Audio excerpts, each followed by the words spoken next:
In a quiet stretch of West Harlow Avenue in Tucson, Arizona, the sun had long since dipped behind the desert ridgeline when the barber pole at Velvet Echo Barber Studio kept spinning long after neighboring shops had gone dark. The lights inside flickered softly, glowing like a beacon in the otherwise still night. Velvet Echo wasn't a place you'd find in a Yelp search or see featured on Instagram. It wasn't trendy, nor was it sleek. But it had a name that stuck, like an unfinished lyric from a slow jazz song. And more than that, it had her. Her name was Marissa Zhou. 41. An immigrant from Guangzhou, China, she'd made Tucson her new home 7 years earlier. To the locals, Marissa was something between a mystery and a fixture. Tall, composed, always wearing heels and plum lipstick, she moved through the neighborhood with an elegance that didn't quite fit the dusty Arizona storefronts. Yet she belonged there, if not to the place, then to the rhythm of it. Marissa opened Velvet Echo just over 2 years before the night it became a crime scene. On paper, it was a barbershop, but people knew better. During the day, she cut hair for old men and the occasional teenager. But at night, the studio took on a different character: longer appointments, softer music, dimmer lighting, and a 50-minute massage service that left some eyebrows raised and others intrigued. It was this unspoken duality of haircut and hush that kept the place open past midnight and the rumors even later. Some called it risky. Others just called it smart. But by dawn on October 26, 2013, that quiet buzz of curiosity turned into a wall of yellow police tape. At 7:42 a.m., Franklin Romero, owner of the Dusty Clock repair shop next door, unlocked his metal gate and immediately sensed something was off. Franklin was a man of habit. He opened at the same time, every day for the past 16 years. And every day, Marissa Zhou would nod to him from the front of her shop, already sweeping the tiled floor, hairdryer plugged in, or sipping coffee through a straw. But that morning, the roll-up shutter at Velvet Echo was halfway down, stuck at an awkward slant. The lights inside were still on, and the place was silent, eerily so. No jazz playing. No footsteps. No silhouette pacing inside. At first, Franklin knocked. Then he called her name. And when silence answered again, he did what most people wouldn't. He ducked under the shutter and stepped in. The front room was untouched. Combs, scissors, razors, all neatly lined. The scent of lavender hair serum hung faintly in the air. But when he reached the narrow hallway behind the curtain, he froze. There, slumped beside a portable massage table, was Marissa's body. Face pale, eyes wide open, a stream of dried blood trailing from her mouth to her collarbone. Her signature purple dress was soaked in crimson, and the air was thick with the metallic stench of fresh death. Franklin stumbled back out and dialed 911 with shaking hands. At 8:14 a.m., Tucson PD arrived. They breached the shop, taped off the block, and called in forensics. Detective Sarah Linton of the Violent Crimes Unit was first on scene. She would later describe it as the quietest crime scene I've ever walked into. No broken glass. No overturned chairs. Just her, and a pool of blood that had stopped spreading. What the crime scene lacked in chaos, it made up for in detail. There were bruises on Marissa's neck. Defensive wounds along her forearms. Her fingernails chipped and blood under 2 of them. But most disturbing of all were 24 crescent-shaped wounds on the side of her head, each nearly identical in depth and spacing. They weren't from scissors. Not a knife. Not even the blunt force trauma you'd expect from a crime of passion. Forensics noted something else. The air conditioner unit, once mounted above the back window, had been removed and placed upright on the floor beside her body. Wires still dangled from the ceiling where it had once hummed. Detectives couldn't figure out why. A burglary? Possibly. But nothing had been taken, except her cell phone, and maybe her laptop, which neighbors said she often used to video call her daughter back in China. No signs of forced entry. No broken locks. No broken window. Which meant, whoever did this, Marissa let them in. That same morning, her husband arrived. His name was Walter Green, 63 years old. A former maintenance man turned part-time janitor for a downtown salon. He stood at the door as officers explained the situation. He didn't ask to see the body. He didn't cry. Instead, he asked, Was her laptop taken? Then, unprompted, he began listing every item he knew was in the shop: her phone, her shutter remote, her gold wristwatch, her purse, and 2 MacBooks she used for appointments and finances. He said it like a checklist. Officers listened closely. To Linton, it wasn't grief, it was accounting. But Walter had an alibi. Clean and verifiable. He'd worked the late shift at his own salon across town and clocked out at 2:08 a.m., 2 hours after Marissa's estimated time of death. Surveillance and coworkers confirmed it. So why was he there so early? Why wasn't he devastated? And why did he seem more interested in her devices than her body? Still, suspicion could only carry an investigation so far. As the forensics team worked, another officer found a partial footprint on the bedsheet, one with a unique groove that didn't match any of the shoes on scene. Even more promising were fingerprints found inside the disassembled air conditioner unit, not on the outer shell, but within the casing itself, as if someone had taken it apart from the inside. Detective Linton ordered an immediate analysis and logged it as the highest priority. But even then, they all knew something about this didn't add up. Whoever killed Marissa Jo hadn't just panicked. They had cleaned up, rearranged, made choices that weren't impulsive, but calculated. And for some reason, they wanted it to look like a break-in that never really happened. Some crimes shout, others whisper.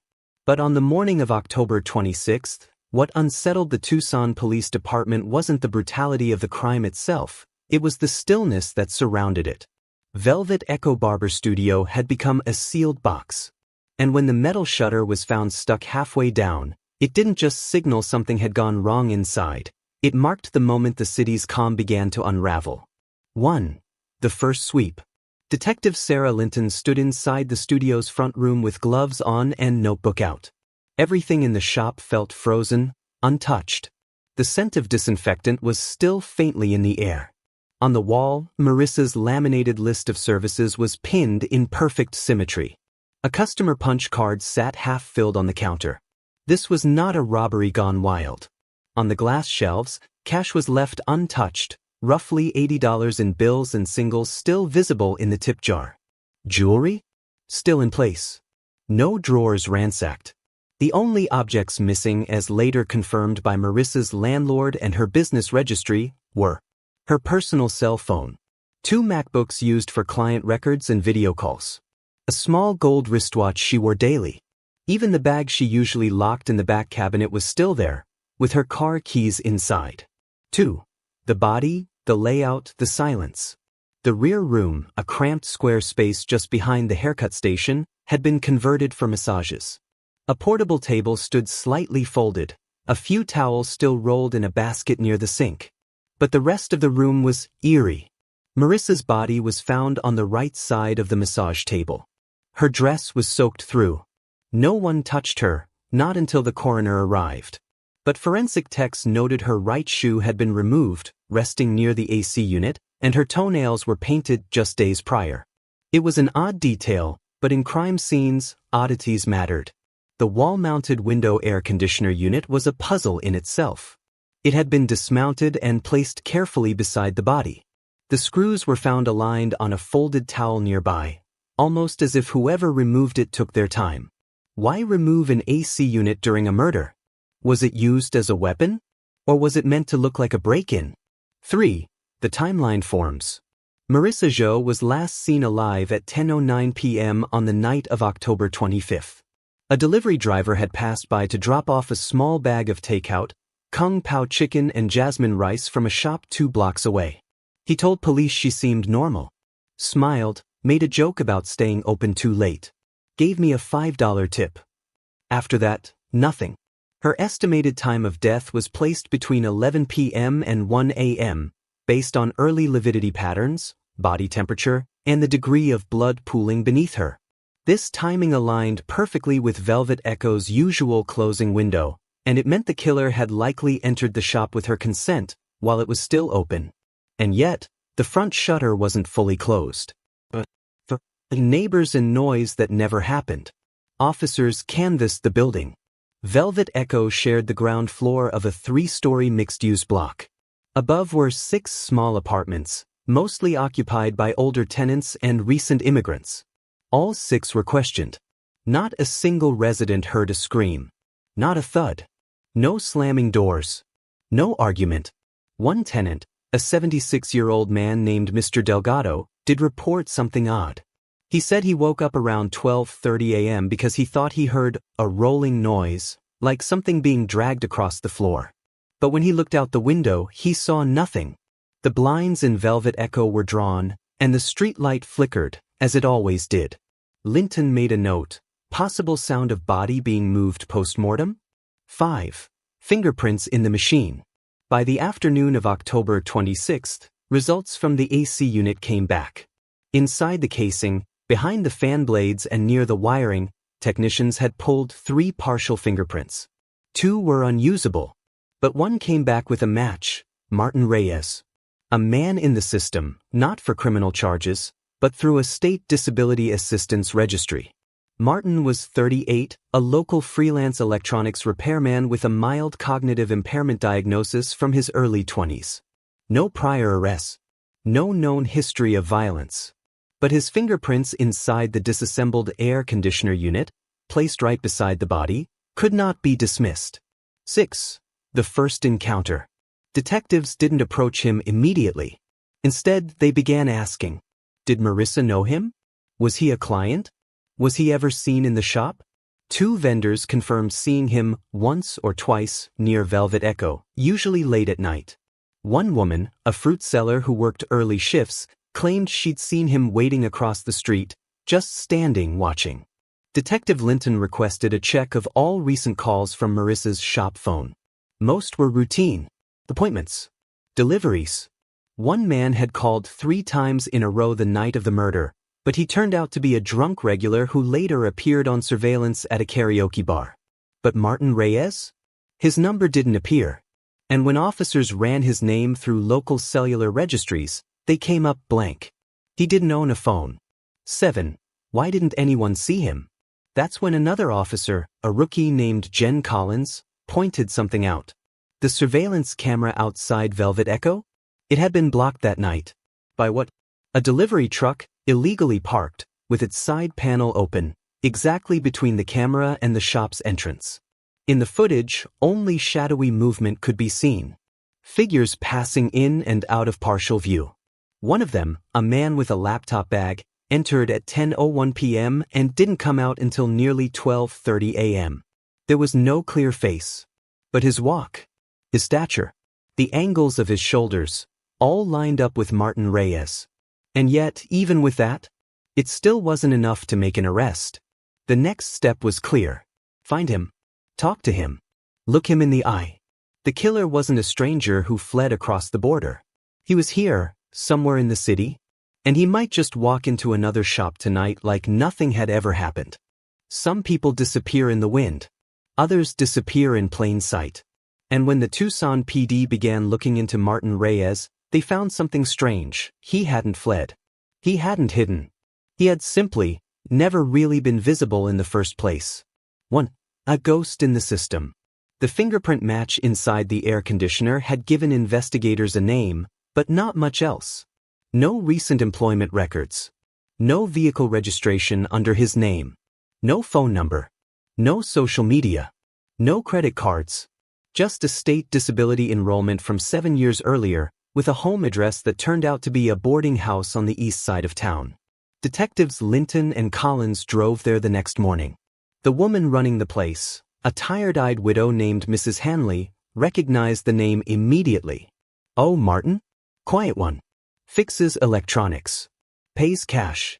Never any trouble, she said, shrugging. She told them Martin had moved in nearly 4 years ago. Always on time with rent. Never loud. But never friendly either. Guy doesn't even own a phone, she added. Says he doesn't trust M. That was when Collins leaned in. Does he live here now? Mrs. Hanley hesitated. He's been gone for a couple days. Last I saw him was maybe Thursday night. That was the night of the murder. 2. The backpack and the watch. Linton asked to inspect the room. The room itself was bare. A mattress, a desk covered in wires and motherboards, a soldering gun, a flickering lamp. But on a shelf above the desk, Collins spotted a folded towel. Inside it, a silver MacBook Pro. A second laptop, older, black frame.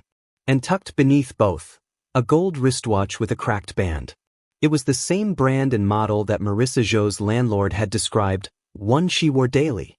There was no phone in the room. But the presence of the laptops was enough. 3. Face-to-face. Linton made the call. By 6:45 p.m. that evening, officers were posted across several electronics stores and repair booths near the bus depot, places Martin was rumored to frequent. Nothing. But luck works in odd ways. At 7:12 p.m., Officer Barnes, stopping for a drink at a corner gas station, spotted a man sitting on the curb outside, quiet, hunched, reading a local classifieds newspaper. It was Martin Reyes. He didn't run. Didn't blink. When Barnes approached and asked his name, Martin looked up and said, "I know why you're here." He went with them without handcuffs. Cooperative. Eyes down, expression unreadable. For the first interrogation. Back at the station, Linton began gently. Martin sat with his hands folded. He wasn't defensive. He wasn't smug. He was deliberate. He admitted being at Velvet Echo on the night of October 25th. Yes, he'd visited before. Yes, he did tech work for Marissa, repairing her laptops.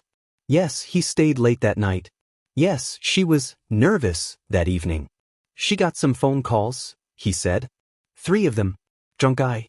She didn't want to answer the third one, so she told me to pick up. Linton raised an eyebrow. You answered her phone? Martin nodded. Just said she wasn't available and hung up. And then what? I took the laptops home. I was supposed to bring them back the next day. Linton paused. She's dead, Martin. I heard, he replied softly. Didn't know what to do. 5. The story doesn't add up. Martin never denied being there that night. He even admitted touching the air conditioner. She said it wasn't cooling, so I pulled it down to look inside. He said he left around midnight. Said she was fine when he walked out. He had no alibi after that. No camera caught him. No phone pinged. No one saw him return to the boarding house. Worse, he didn't tell anyone what he saw. He didn't report finding her dead. He didn't return the laptops. But I didn't want to be blamed, he said. People think things. 6. Cracks in the comm. As the night wore on, the interview room got colder. Martin stayed composed, but every now and then, Linton caught a flicker. A twitch in his lip. A hesitation in his breathing. It was Collins who broke the silence. Martin, can I ask you something? She said, sliding a legal notepad across the table. Why were your fingerprints inside the air conditioner? Martin blinked slowly. She asked me to check it. No. Not on the outside, she clarified. Inside the casing. Behind the fan. Near the wire box. Not where anyone would clean casually. Martin didn't speak. He stared at the pad. You didn't just check it. You took it apart. Still, nothing. Then he looked up and said, if I killed her, why would I leave my prints there? 7. Calculated or careless? It was a good question. Too good. Linton scribbled it in her notes with a star. Was this a cover? Or a slip? Everything about Martin seemed contradictory. He was calm, but overly so. Cooperative, but selective. Smart enough to disassemble electronics blindfolded, but claimed not to understand basic police procedure. When they asked about the wristwatch, he said, it must have been in the laptop bag by mistake. When they asked why he didn't return the devices, he said, I got scared. But when they asked if he killed her, he never said no. He just said, I didn't mean for anything to happen. Worse than a lie. There are lies. And then there are gaps, silences too strategic to be unintentional. By the end of the 4-hour session, Martin had created a fog of almost truth. Enough to confuse, not to clear. The evidence was growing, but not conclusive. His fingerprints, explainable. The laptops, could be returned. The watch, questionable. His behavior, unsettling. Motive? Still missing. And then, he asked the wrong question. Detective, Martin said quietly, almost casually. If someone had a condition, like mine, Would that affect sentencing? Linton's pen stopped moving. In what way? She asked. Would it mean less prison time? She didn't answer. But in her head, one word repeated itself. Why are you asking that if you didn't do anything? They say the body never lies. You can fabricate an alibi, you can bend a story, you can smile and nod, but flesh has a memory of its own. And for Martin Reyes, it was 2 faint red lines, barely healing, running down the inside of his left forearm that unraveled everything. 1. What the report remembered. Back at the station, after the 3rd round of questioning, Detective Linton sat alone in her office revisiting the autopsy file. Not because she had doubts, but because something in Martin's composure didn't feel right. It was there, buried beneath layers of forensic notes. Broken fingernail on right index finger. Traces of male DNA under the nail. Defensive lacerations on victim's arms. 2 shallow scratches across attacker's arm, indicative of struggle. Linton hadn't paid much attention to that last line before. But now it felt like a ticking clock. 2. The wound and the wall. When Martin was brought back for a follow-up the next morning, Linton didn't lead with questions. She led with coffee. He sat calmly again. Quiet. Almost pleasant. Said he hadn't slept much. Asked if things were looking clearer for them now. Then Linton gestured at his left forearm. What happened there? She asked. Martin didn't flinch. He looked down at the scratches as if noticing them for the first time. Those, he said, got scraped when I was fixing her AC unit. Panel edge was sharp. Simple. Direct. Too clean. Collins, observing from behind the mirror, muttered under her breath. That's not how panel scratches behave. You don't get parallel claw marks from aluminum. 3. Pressure builds. Martin didn't know that the forensic lab had just confirmed something bigger. The DNA under Marissa Zhou's fingernail matched his. It was partial, but it was enough. Linton placed a single photo on the table. A close-up of Marissa's hand, post-mortem. The nail broken, jagged. Blood still darkened at the edge. She fought back, Linton said softly. She scratched someone. She got a piece of them under her nail before she died. Martin blinked. Said nothing. And the DNA under that nail? It's yours. For the first time in 4 hours, Martin's breath caught mid-exhale. For a question too early. When asked again about his timeline that night, Martin gave the same version. Arrived at 10 p.m., stayed for tech work, left before midnight, didn't see anything unusual. But now, every sentence sounded off, like a rehearsed monologue that had lost its rhythm. Linton leaned in. You said you left her alive. But she's dead. You said you never touched her, but she scratched you. You said you fixed her air conditioner, but your fingerprints were inside it, not on it. Martin looked down at the coffee. Then, almost in a whisper, asked, what happens if a person panics? That's when Linton knew he wasn't denying it anymore. He was testing the water. 5. The turning point. Martin was not the kind of suspect to confess in a rush. There were no tears, no outbursts, but the psychological pressure was working. After nearly 7 hours, he grew silent, withdrawn. His eyes drifted to the far wall. His fingers tapped lightly on the table. Then, without being asked, he spoke. I didn't go there to hurt anyone, he said. She knew I was coming. She asked me to check the laptops. It wasn't like what people think. Linton let the silence grow. She got upset, Martin added. She looked through my wallet again. Saw the disability ID card. He stopped. 6. What he claimed happened. According to Martin's words, and only his, this was how it unfolded. He arrived at Velvet Echo around 10 p.m., greeted by Marissa, who seemed tense. They'd met before.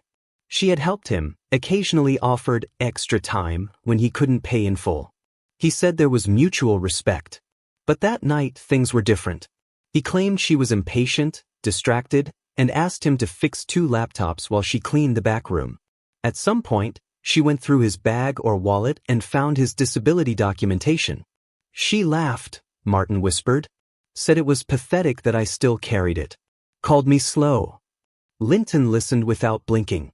She said I wasn't like normal clients. that it made her uncomfortable. Martin's face tightened. She asked me to leave. But I couldn't.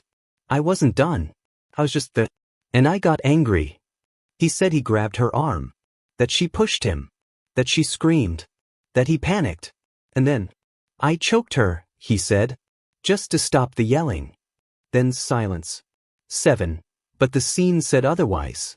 What Martin didn't know was that forensic cleanup analysis had already determined the following. The blood had been wiped around the body. The air conditioner wasn't just removed. It had been unscrewed, cleaned, and placed upright. No fingerprints were found on the outside of the laptops, only inside the casing. Her phone was still missing. These weren't actions of panic. They were signs of deliberation. Who stops in the middle of a panic to remove a wall unit? Who carefully stacks 2 laptops and hides a wristwatch? Who avoids security cameras, walks a mile to a parked motorbike, and never uses a phone? Not someone who snapped. Someone who planned, or at the very least, understood how to cover their trail. 8. Shifting the narrative. Martin's confession, if you could call it that, was half measure at best. He admitted to a fight, admitted to touching her, to choking her. But when asked about the 24 wounds on her head, he paused. There was a hammer, he said quietly. Linton stared. I saw it by the restroom. After I let go. I wasn't thinking. I just kept going. How many times? I don't know. I didn't count. The autopsy had 24. 9. A crime without a clean label. In that moment, detectives faced a disturbing contradiction. Martin had admitted to everything and nothing. Yes, he was there. Yes, she died while he was there. Yes, he left with her belongings. Yes, he struck her. But he claimed it was emotionally reactive, not premeditated. He painted himself as hurt, provoked, broken. And yet, the scene was calculated. The cover-up clinical. Could both be true? Was he a vulnerable man pushed past his breaking point? Or a man who used his diagnosis as a shield to commit a calculated act of violence? There were no easy answers. But the scratches on his arm? They didn't lie. They told the story before he ever opened his mouth. Confessions can lie. But crime scenes never forget. As the detectives took Martin Reyes's partial confession into evidence, they knew something wasn't sitting right. He'd admitted to choking Marissa Jo, and then, eventually, to striking her with a hammer in a moment of rage. But the scene didn't fit the story.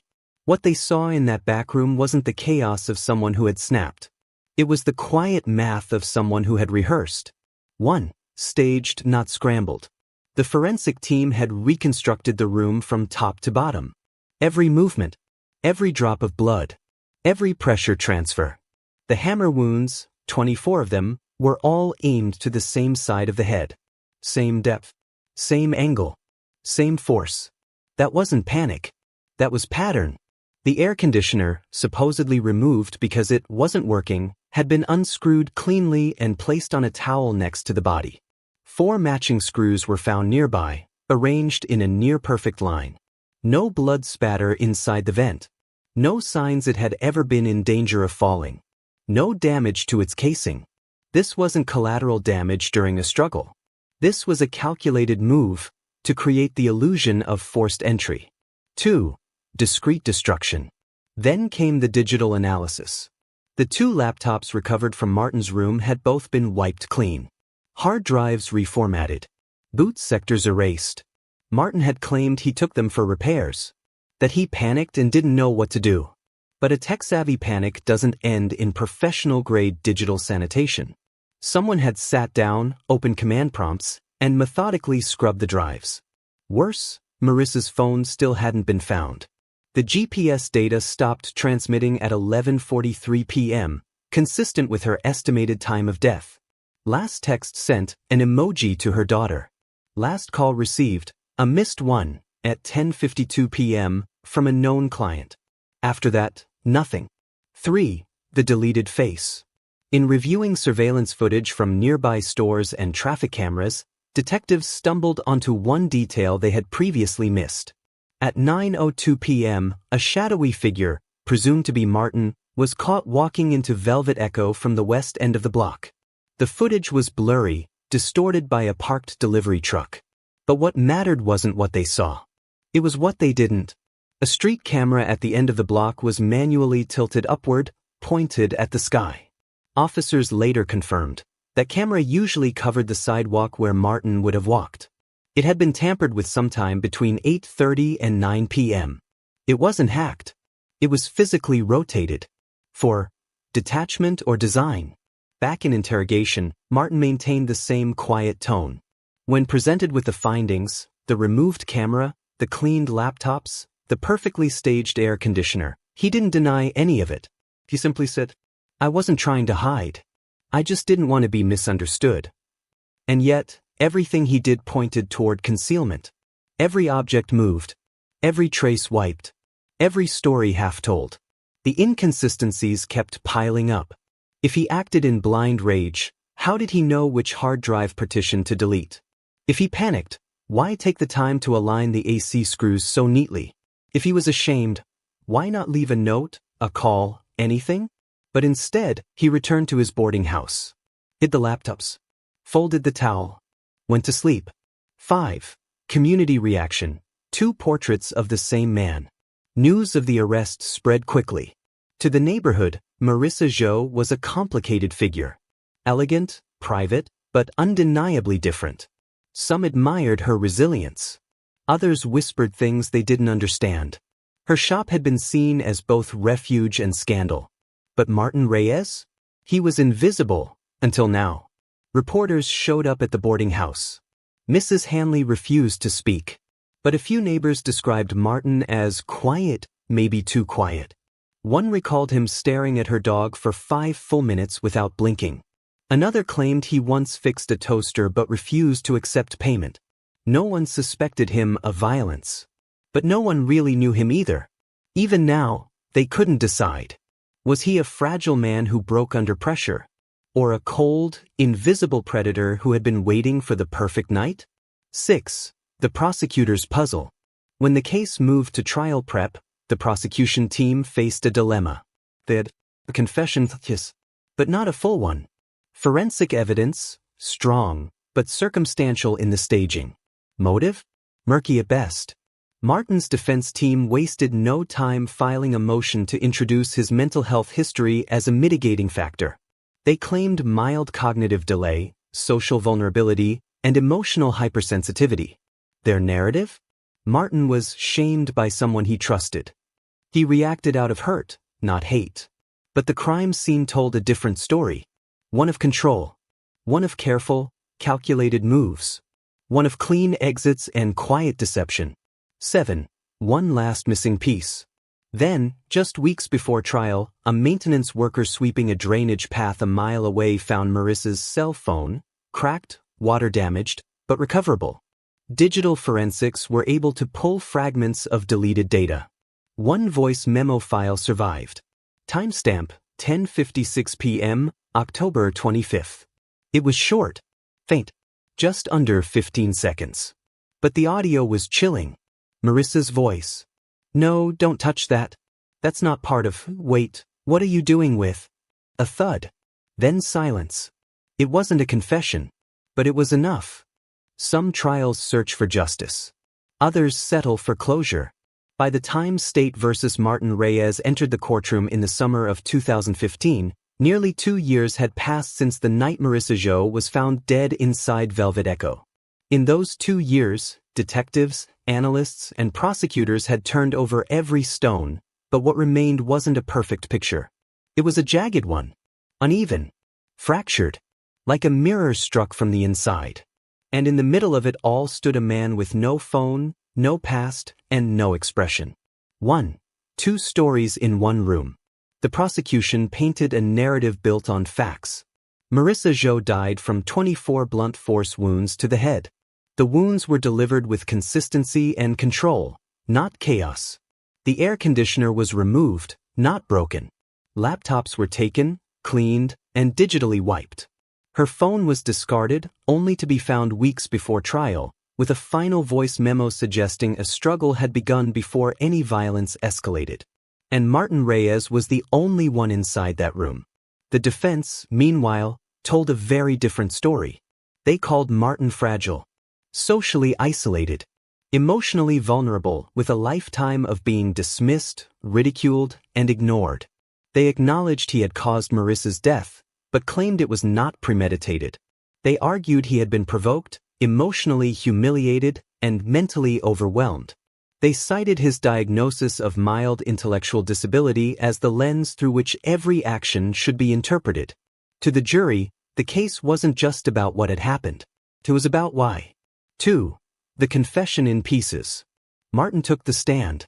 When asked directly, "Did you kill Marissa Jo?" he did not hesitate. Yes. He looked straight ahead. No tears. No pride. Just a matter-of-fact tone that made some jurors visibly uncomfortable. But when pressed about his intentions, he wavered. "She said something that hit too deep," he said. He described feeling small, mocked, stupid. He said she looked through his wallet without permission and made a comment about his disability card.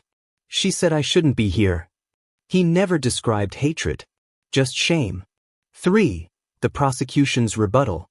But prosecutors weren't interested in emotional interpretation. They focused on evidence. The wounds were not wild swings. They were surgical. The escape was orderly. The camera was turned.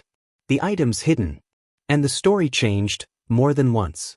They played the voice memo aloud in court. It lasted only 14 seconds. But it was enough. "No, don't touch that. That's not part of..." "Wait, what are you doing with..." The courtroom went silent. Even Martin closed his eyes. It wasn't rage. It was control. The sentence.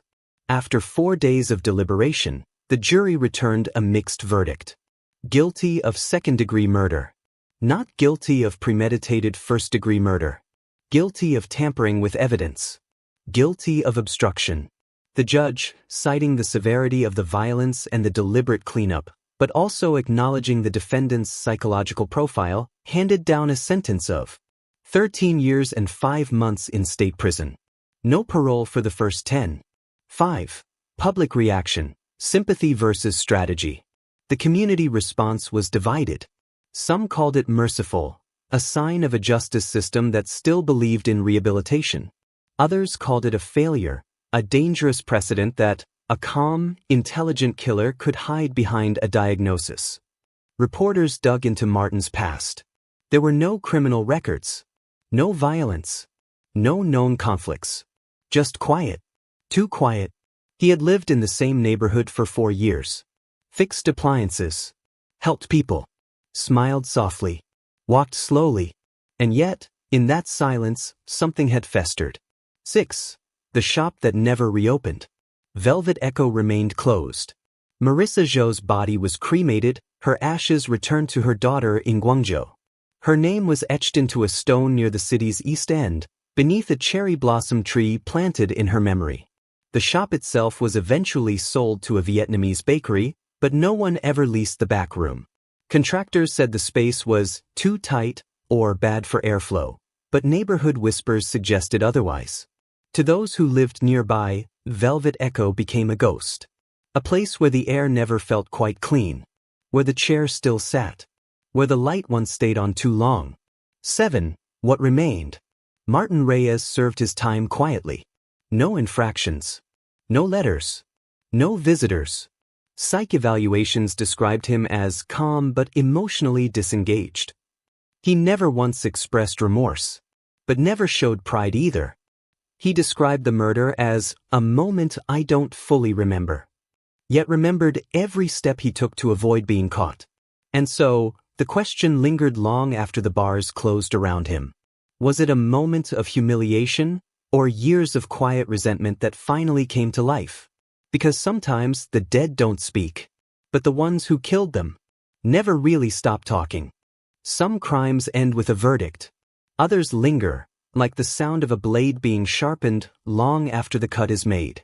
The murder of Marissa Jo inside her quiet little barbershop on West Harlow Avenue was supposed to be over.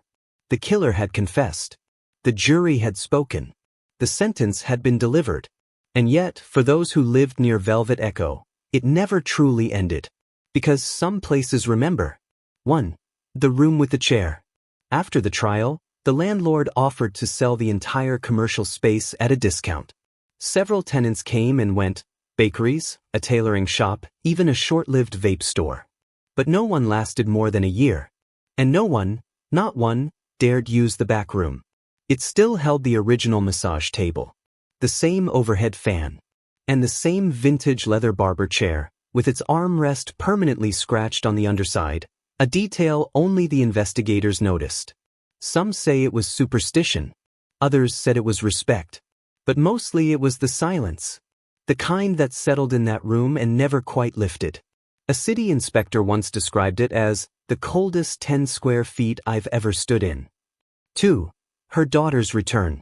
2 years after the sentencing, in early spring, Mei Zhou, Marissa's daughter, arrived in Tucson. She had just finished her university degree in China and wanted to visit the last place her mother lived. The local police offered to escort her. She declined. A reporter offered to interview her. She refused. She didn't want headlines. She wanted to understand. She visited the barbershop, now vacant again, and stood in the doorway for a full hour. Didn't speak. Didn't cry. Just stood. A former neighbor said she lit incense. Another said she whispered something in Mandarin and bowed 3 times before leaving. She never came back. 3. The man in cell 42B. Martin Reyes served his time at Arizona State Prison Complex, Amon, Unit 5. He didn't cause trouble. Didn't speak much.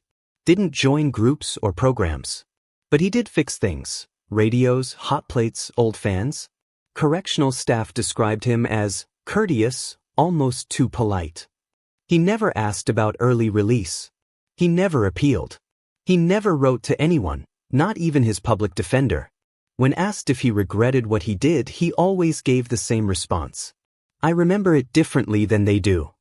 Psychologists marked him as emotionally flat, cognitively stable, but morally detached. He wasn't insane. He just didn't feel things the way others did. 4. The investigator's last visit. Detective Sarah Linton retired 3 years after the trial. Velvet Echo had been her last major homicide. But one morning, out of habit more than duty, she drove past the shop and saw the shutters half down again. Déjà vu. Except this time, it wasn't death that filled the room. It was dust. She walked up to the glass and peered inside. Same floor tiles. Same wall hooks. Same faded poster offering 50-minute deep tissue massage, $24. And there it was, in the back, barely visible through the dimness. The leather chair. The one that had never moved. The one where it all began. She left a note under the door. Just 5 words. Some echoes don't fade quietly. 5. What the records can't say. The case of Marissa Zhou was never truly about a single act of violence. It was about 2 people who spoke different languages, in every sense of the phrase. She, a woman rebuilding her life in a foreign country, navigating judgment, loneliness, and survival through the only thing she had left, herself. And he, a man who had learned to hide behind silence, whose wounds had never been named out loud. They met in a space that felt safe to both. But safety is fragile. One misunderstanding, one insult, real or imagined, and the room became a crime scene. And the city has carried that silence ever since. 6. The unsaid and the undone. Years later, true crime podcasts tried to revisit the case. One focused on neurodivergence and violence.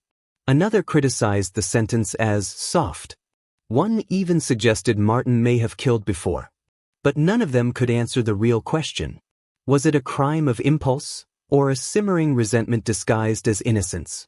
Because Martin never explained why he cleaned the blood, or why he wiped the drives, or why he walked a mile to avoid being seen. And maybe he never will. 7. The final detail. A detective once mentioned, off-record, that during the final sweep of Velvet Echo, they had found a small piece of masking tape stuck beneath the massage table. On it were 4 handwritten numbers, faded, almost illegible. A partial date, October 25, 13. And below it, a single word in Mandarin. Jing, meaning quiet. No one knows who wrote it, or what, or when. But it's still kept in an evidence envelope, marked unexplained artifact. Because in this case, even the smallest echo still held weight. In a city that sleeps beneath desert skies, a single room remained awake. Not because of what happened there, but because of everything that never got said. Velvet Echo wasn't just a barbershop.